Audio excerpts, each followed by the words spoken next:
ভোটের মাধ্যমে সঠিক জায়গাতে আপনার এই মূল্যবান ভোটটা দিয়ে। আপনি যদি ধানের শীষে ভোট দেন তাহলে আপনার এই যে আপনি যা যা চাইছেন আপনি ঠিকভাবে মূল্যায়ন হবে আপনার। তাহলে আমরা বিদ্রোহ করবো কিভাবে বলেন তো? আমরা বিদ্রোহ করবো ভোট দিয়ে, আমাদের অধিকার প্রতিষ্ঠা করব ভোট দিয়ে।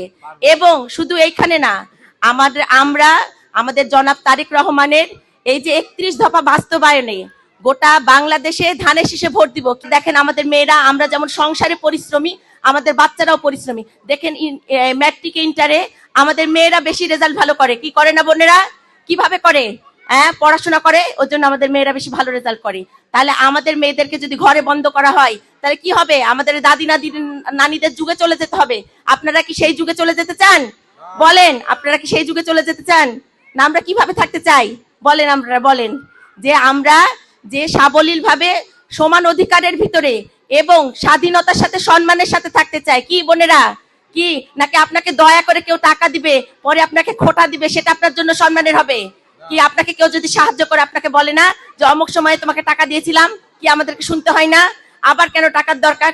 কিন্তু আপনার কাছে যদি আপনি অর্থনৈতিকভাবে সচ্ছল থাকেন তাহলে কি আপনার টাকার দরকার হবে? কি বলেন বোনেরা, হবে কি? তাহলে আপনি কোথায় ভালো থাকবেন বলেন তো? আপনার সচ্ছলতার জায়গাতে। তাহলে একমাত্র আপনি ধানের শীষে ভোট দিলে এই অধিকারগুলো পাবেন। কি